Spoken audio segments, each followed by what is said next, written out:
Il y a longtemps vivait un marchand Abdallah. Il était très riche mais très gourmand. Un jour, il chargea ses 40 chameaux d'épices coûteuses pour les vendre dans une ville lointaine d'Arabie. Il y vendait toutes les épices.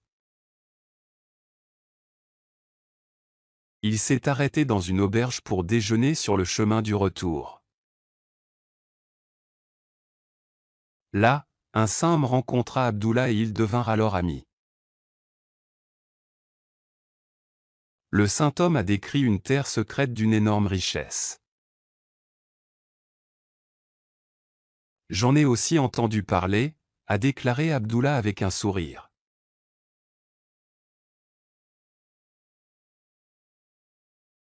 Le saint homme a dit que si vous amenez vos chameaux là-bas, nous chargerons beaucoup de pierres précieuses comme des diamants, des rubis et de l'or.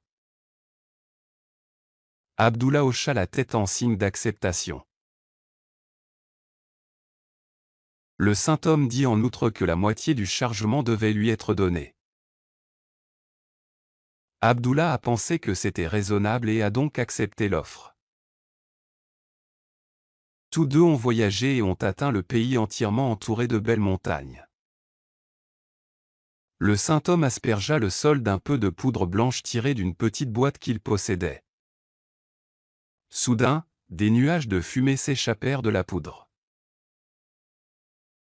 Une fois toute la fumée retombée, il aperçut un chemin pour y arriver. Lorsqu'ils parcoururent tous les deux le chemin, ils trouvèrent une grotte pleine de pierres précieuses et de pièces d'or. Le saint homme a demandé à Abdullah d'entrer.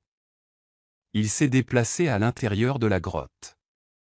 Là, il vit un trésor qu'il n'avait jamais vu auparavant.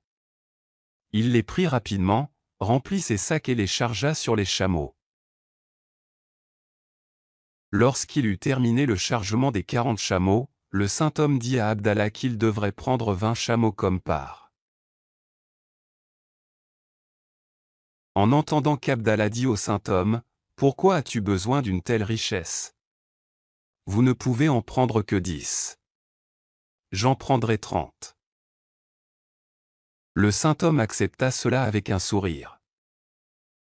Quelque temps plus tard, l'avare Abdallah a répété à nouveau que même les 10 seraient un fardeau pour un saint homme comme vous ne pouvez donc en prendre que 5.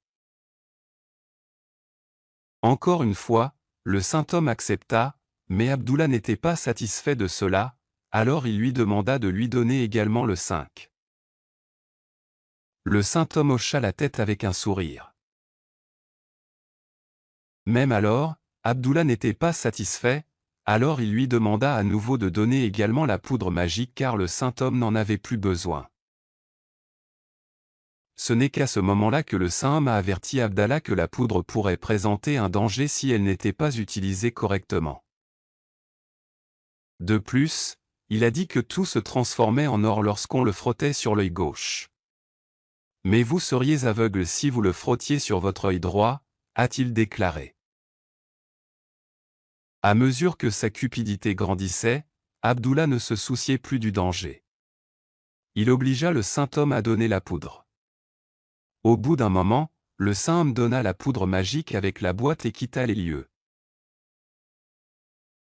Abdullah ne pouvait pas contrôler sa curiosité.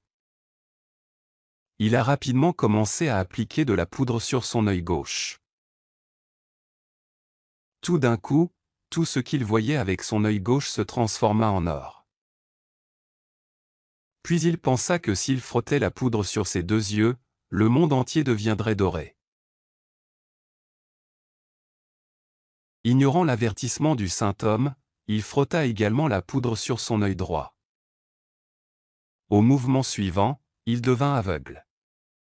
Il a pleuré de douleur et a dit, « Mon Dieu, j'étais trop gourmand. » Mais il était trop tard, car il était devenu totalement aveugle.